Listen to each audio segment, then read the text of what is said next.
जय माता दी दोस्तों। वर्ल्ड बेस्ट मैजिक में आपका हार्दिक स्वागत है। कैसे हैं आप सब, ये बताने के लिए कमेंट बॉक्स में जय माता दी जरूर लिखें। दोस्तों, हिंदू धर्म में मंगला गौरी व्रत का बहुत अधिक महत्व है। इस व्रत को करने से व्यक्ति के जीवन में सुख समृद्धि और सौभाग्य में वृद्धि होती है। जिस व्यक्ति की कुंडली में किसी भी प्रकार का दोष हो, मंगल दोष हो, विधवा योग हो या शादी में देरी हो रही हो या शादी टूटने का योग हो, तो उसे मंगला गौरी का व्रत अवश्य ही करना चाहिए। तो आइए इस वीडियो के माध्यम से हम जानते हैं कि मंगला गौरी व्रत कैसे करें। मंगला गौरी का व्रत आप कब शुरू करें और कितने व्रत करें और इसकी संपूर्ण पूजा विधि क्या है। इसके अलावा हम आपको बताएंगे कि मंगला गौरी व्रत में आपको क्या प्रसाद चढ़ाना चाहिए और इस दिन व्रत में आपको क्या क्या खाना चाहिए। इसके अलावा मंगला गौरी व्रत से जुड़े लोगों के काफ़ी सवाल होते हैं, उसका भी जवाब दूंगी। जैसे 16 श्रृंगार का सामान आपको कब चढ़ाना चाहिए, क्या 16 श्रृंगार का सामान हर मंगलवार को चढ़ाना चाहिए, या इसके अलावा व्रत के दौरान यदि पीरियड आ जाए तो आपको पूजा कैसे करनी चाहिए। या कुंवारी लड़कियों का सवाल होता है कि क्या वह मंगला गौरी व्रत कर सकती हैं। इसके अलावा बहुत से लोग पूछते हैं कि क्या हर मंगलवार में माता की नई मूर्ति बनानी चाहिए या फिर नहीं। साथ ही आपको मंगला गौरी व्रत का उद्यापन कब और कैसे करना चाहिए ये भी बताऊंगी। इसके अलावा बहुत लोग पूछते हैं कि क्या सोमवार और मंगलवार का व्रत एक साथ करें या नहीं, क्योंकि बहुत से लोग सावन के सोमवार का व्रत भी करते हैं और फिर मंगला गौरी का व्रत, ये दोनों व्रत एक साथ करना चाहिए या नहीं, ये भी बताऊंगी। लेकिन वीडियो शुरू करने से पहले आपसे रिक्वेस्ट है कि अगर अभी तक आपने हमारे चैनल वर्ल्ड बेस्ट मैजिक को सब्सक्राइब नहीं किया है तो जल्दी से सब्सक्राइब करके बेल आइकन दबा दें। तो आइए शुरू करते हैं। दोस्तों, मंगला गौरी का व्रत करने से जीवन में सब मंगल ही मंगल होता है। यह व्रत सुहागिन महिलाएं पति की लंबी आयु और अखंड सौभाग्य के लिए करती हैं। साथ ही यह व्रत संतान की रक्षा और आयु वृद्धि के लिए भी किया जाता है और संतान प्राप्ति की कामना रखने वाली स्त्रियों के लिए भी यह व्रत बहुत ही शुभ फलदायी रहता है। यदि किसी के दाम्पत्य जीवन में समस्याएं बनी हुई हैं तो उन्हें मंगला गौरी का व्रत करना चाहिए। इससे दाम्पत्य जीवन का कलह कष्ट सब दूर हो जाता है और वैवाहिक जीवन में प्रेम बना रहता है। इसके अलावा कुंवारी लड़कियां मनचाहे जीवन साथी या किसी के विवाह में बाधा आ रही हो तो उसे भी मंगला गौरी का व्रत जरूर रखना चाहिए। इससे उनका विवाह शीघ्र हो जाता है। दोस्तों, मंगला गौरी अर्थात माता पार्वती के लिए यह व्रत मंगलवार को रखा जाता है। भगवान शिव और माता पार्वती को सावन का महीना अति प्रिय है, इसीलिए मंगला गौरी का व्रत सावन के महीने में पड़ने वाले मंगलवार को किया जाता है। इसीलिए इसे मंगला गौरी के नाम से जाना जाता है। चलिए अब जानते हैं कि मंगला गौरी व्रत कब शुरू करना चाहिए और इसके कितने व्रत करने चाहिए। तो दोस्तों, मंगला गौरी व्रत की शुरुआत हमेशा आपको सावन के मंगलवार से ही करनी चाहिए। और बात करें कि मंगला गौरी के कितने व्रत करने चाहिए, तो दोस्तों ये आपको व्रत का संकल्प लेते समय ही डिसाइड करना है कि यह व्रत आप या तो सिर्फ सावन के महीने में पड़ने वाले सभी मंगलवार तक करेंगे और लास्ट वाले मंगलवार को उद्यापन कर देंगे, या फिर कुछ लोग इसे 1 साल के लिए या फिर 5 साल तक के लिए भी रखते हैं। तो जो लोग 1 साल के लिए इस व्रत को रखते हैं तो वह सावन के मंगलवार से स्टार्ट करके पूरे साल के मंगलवार तक व्रत करके फिर आप अगले सावन के शुक्ल पक्ष में पड़ने वाले मंगलवार के दिन इसका उद्यापन कर दें। और यदि आप 5 साल तक मंगला गौरी का व्रत कर रहे हैं तो आपको 5 साल तक हर बार सावन के मंगलवार को व्रत रखना है और इसका उद्यापन आपको 5वें साल के सावन के आखिरी मंगलवार को उद्यापन करना चाहिए। या फिर कुछ जगहों पर सावन के मंगलवार से स्टार्ट करके 16 मंगलवार का व्रत किया जाता है। और इसका उद्यापन 16वें या 17वें मंगलवार को किया जाता है। तो आपकी जितने भी व्रत रखने की इच्छा हो, आप पहले मंगलवार को उतनी संख्या में व्रत का संकल्प ले लें। दोस्तों, इस तरह से आप मंगला गौरी के व्रत अपनी इच्छा के अनुसार कर सकते हैं और इसकी पूजा विधि हर बार सेम ही रहेगी। यदि आप ज़्यादा डिटेल से पूजा कर सकते हैं तो करें, अन्यथा आप साधारण तरीके से भी इसकी पूजा कर सकते हैं। लेकिन ध्यान रखें कि इसका उद्यापन पूरे विधि विधान से ही करना चाहिए। और एक बात का ध्यान रखें कि आप पूजा के समय हो सके तो कोरे कपड़े ही पहने। कोरे कपड़े यानी नए कपड़े जो बिना धुले हुए हों। और अगर आप हर बार कोरे कपड़े नहीं पहन सकते तो आप साफ सुथरे धुले हुए कपड़े पहनकर पूजा कर लें। चलिए अब जानते हैं मंगला गौरी व्रत की पूजन सामग्री के बारे में। दोस्तों, इसकी पूजन सामग्री में एक बात का ध्यान रखें कि इस व्रत में सभी वस्तुएं 16 की संख्या में होनी चाहिए। पूजन सामग्री में आप लकड़ी की चौकी या पटा ले लें, सफ़ेद व लाल कपड़ा, कलश, गेहूं व चावल, नारियल, जनेऊ, धूप कपूर, माचिस, आटे से बना हुआ घी का चौमुखी दीपक जिसमें 16 बाती हों। इसके अलावा साफ व पवित्र मिट्टी माता गौरा की मूर्ति बनाने के लिए, या आप फोटो या बनी हुई मूर्ति की भी पूजा कर सकते हैं। और अभिषेक के लिए साफ शुद्ध जल, पंचामृत में दूध, दही, शहद, घी, शक्कर और माता गौरी के लिए वस्त्र, मौली, रोली, अक्षत, हल्दी, सिंदूर, काजल और मेहंदी और 16 तरह के फूल, माला, पत्ते, आटे के लड्डू और फल। इसके अलावा 5 तरह के मेवे 16 बार और 7 प्रकार के अनाज, ये भी 16 बार ही लेने हैं। इसके अलावा 16 पान, सुपारी, लौंग, इलायची और एक सुहाग की पिटारी जिसमें 16 आइटम्स होने चाहिए, जैसे साड़ी, सिंदूर, बिंदी, नथ, काजल, मेहंदी, कंघा, तेल, सीसा, 16 चूड़ियाँ, बिछियाँ, पायल, नेल पॉलिश, लिपस्टिक, मंगलसूत्र, बालों की पिन या बैंड आदि शामिल कर सकते हैं। और अपनी इच्छा के अनुसार प्रसाद व नैवेद्य आदि सामग्री का इस्तेमाल किया जाता है। चलिए अब बात करते हैं मंगला गौरी व्रत की पूजा विधि के बारे में। दोस्तों, इस दिन सर्वप्रथम उठकर नित्य कार्यों से निवृत्त होकर स्नान करके कोरे या नए वस्त्र पहनें। फिर पूर्व दिशा की ओर मुख करके बैठ जाएं। अब एक लकड़ी की चौकी लें, उसके ऊपर आधे में सफ़ेद कपड़ा बिछा लें और उसके ऊपर चावल की 9 छोटी छोटी ढेरी रख लें जो नवग्रह का रूप होंगी।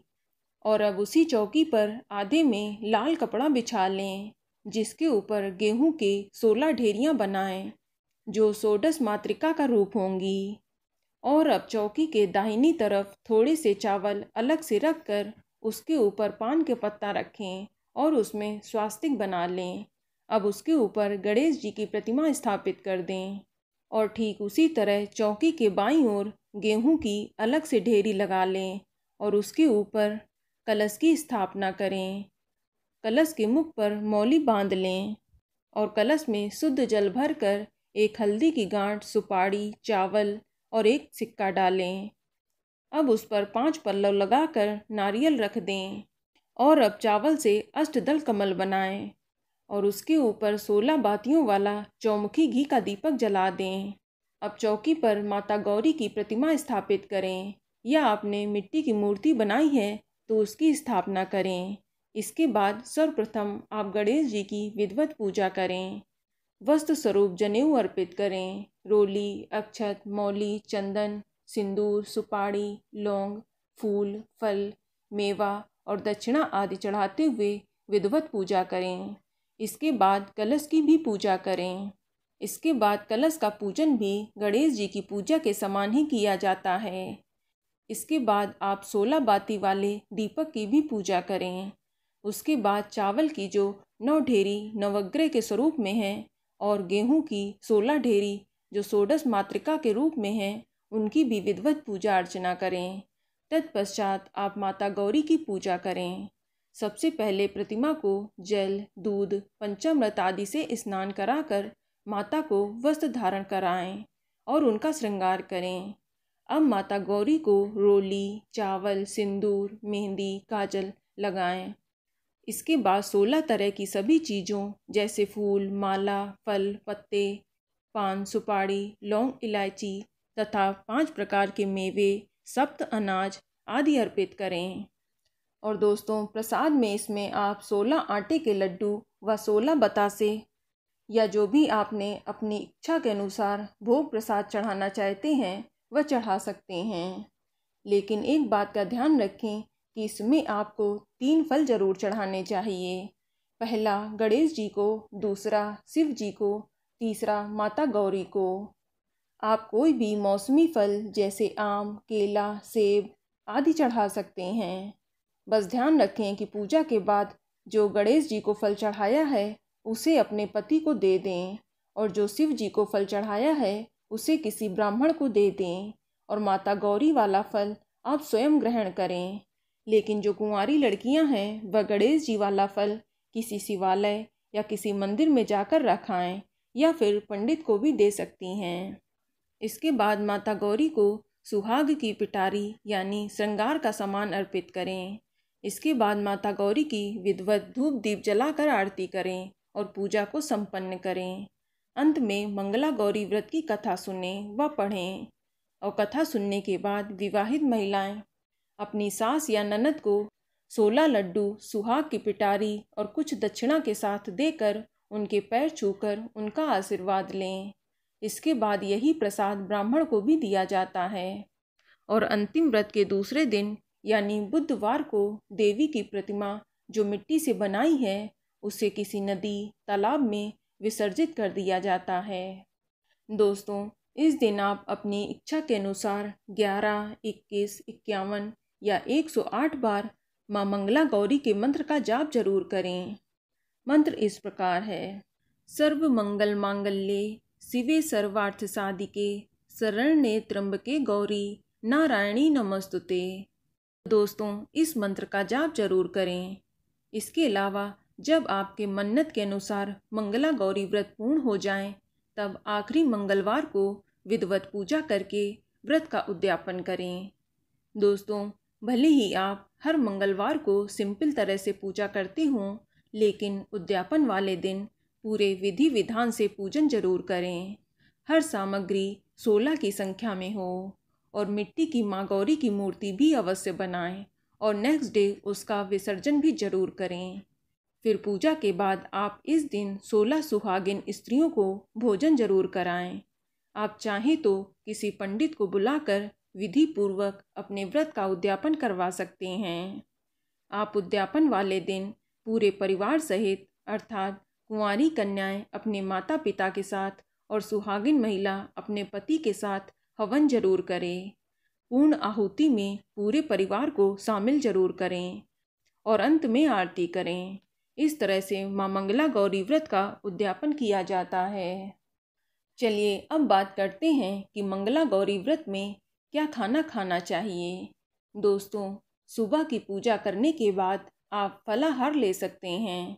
इसमें आप चाय, पानी, दूध, जूस या फल आदि का सेवन कर सकते हैं। लेकिन शाम की पूजा के बाद आप मीठा भोजन कर सकते हैं। ध्यान रखें कि इस व्रत में एक ही अनाज का भोजन किया जाता है और भूल कर भी नमक का सेवन ना करें, सिर्फ मीठा भोजन ही करें।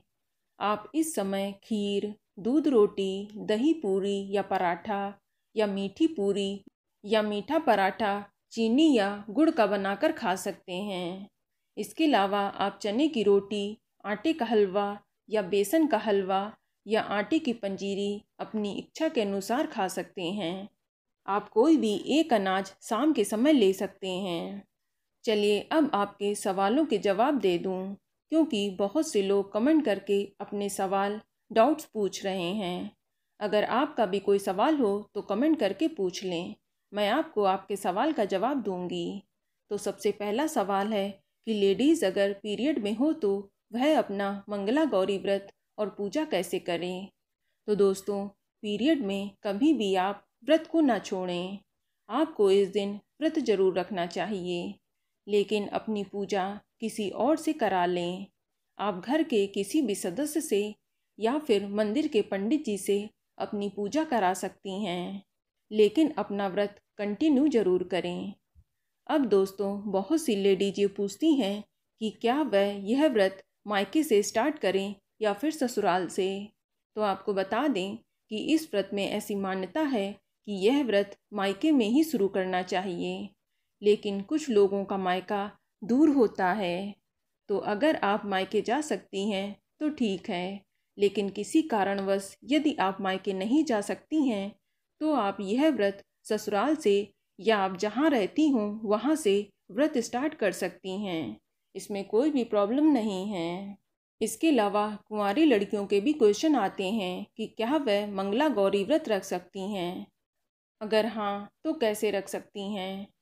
दोस्तों, आप इसी विधि से अपना मंगला गौरी का व्रत रखें और उद्यापन के दिन 16 सुहागिनों को भोजन जरूर कराएं, और जो सुहाग का सामान है वह किसी सुहागिन पंडिताइन या मंदिर में दान कर दें। वहीं जो सुहागिन महिला हैं वह चाहे तो कुछ सामान अपने यूज़ के लिए ले सकती हैं और बाकी का सामान किसी सुहागिन महिला या मंदिर में दान कर दें। इसके अलावा अब बहुत लोगों का सवाल है कि क्या वह हर मंगलवार को नई मूर्ति बनाएं या फिर नहीं। दोस्तों, अगर आप हर मंगलवार को मिट्टी की मूर्ति बना सकते हैं तो ये बहुत अच्छा है, लेकिन ऐसा करना आसान नहीं है, क्योंकि आजकल बहुत से लोग कॉलेज या जॉब जाते हैं। तो ऐसे में हर मंगलवार को मिट्टी की मूर्ति बनाना पॉसिबल नहीं है। तो आप परेशान ना हो, आप हर मंगलवार को माँ गौरी जी की कोई भी फ़ोटो या मूर्ति जो भी आपके घर में हो उसी की विधिवत पूजा कर लें। बस ध्यान रखें कि जब आप उद्यापन करेंगे तो उस दिन मिट्टी की मूर्ति बनाकर विधि पूर्वक पूजन जरूर करें। इससे आपको व्रत का पूरा फल मिलेगा। और यदि आपको मूर्ति के लिए मिट्टी नहीं मिल रही है तो आप एक सुपारी में मौली लपेट लें और उसे माँ गौरी का स्वरूप मानकर उसी की पूजा कर लें, और नेक्स्ट डे यानी बुधवार को मूर्ति का विसर्जन जरूर करें। इसलिए अगर हर मंगलवार को पॉसिबल ना हो तो आप सिर्फ उद्यापन वाले दिन ही मिट्टी की मूर्ति बनाकर पूजा कर सकते हैं। अब बहुत लोगों का ये भी सवाल है कि क्या हर मंगलवार को 16 श्रृंगार का सामान चढ़ाना है या नहीं। तो दोस्तों, ऐसा नहीं है। आप अपनी इच्छा के अनुसार पहले दिन या बीच में या आखिरी मंगलवार को 16 श्रृंगार का सामान चढ़ा सकती हैं, क्योंकि हर बार चढ़ाना थोड़ा बजट का काम है। अगर आपका बजट अलाउ नहीं कर रहा है तो परेशान ना हो, आप सिर्फ उद्यापन वाले दिन ही 16 श्रृंगार का सामान चढ़ा दें। दोस्तों, उद्यापन वाले दिन हर चीज़ की संख्या 16 होना ज़रूरी है। आप हर मंगलवार को हर चीज़ 16 की संख्या में इकट्ठा नहीं कर सकते हैं तो कोई बात नहीं, लेकिन उद्यापन वाले दिन हर सामग्री 16 की संख्या में होना ज़रूरी है। और इसके अलावा बहुत लोगों का सवाल ये भी है कि क्या हम सावन के मंगलवार और सावन के सोमवार का व्रत दोनों एक साथ रख सकते हैं। तो दोस्तों, सोमवार और मंगलवार का व्रत एक साथ करना ठीक नहीं होगा। हमेशा एक समय पर एक ही व्रत का संकल्प लेना चाहिए, वही ठीक रहता है। जब एक व्रत कंप्लीट हो जाए तभी आप दूसरा व्रत स्टार्ट करें तो यही उचित रहेगा। दोस्तों, कोई भी व्रत हो उसका पारण अगर सही तरीके से ना किया जाए तो व्रत का पूरा फल नहीं मिलता है। और जब भी 2 व्रत लगातार पड़ते हैं तो पारण विधि में हमेशा दिक्कत आती ही है। इसलिए हो सके तो आप एक समय पर एक ही व्रत का संकल्प लें और उसे ही पूर्ण करें। तो दोस्तों, अगर आपको ये वीडियो पसंद आए तो कमेंट में जय माँ मंगला गौरी ज़रूर लिखें, और अगर आपका कोई सवाल हो तो उसे कमेंट बॉक्स में अवश्य पूछ लें। और इस वीडियो को लाइक करें, शेयर करें और साथ ही साथ चैनल को सब्सक्राइब करें। धन्यवाद।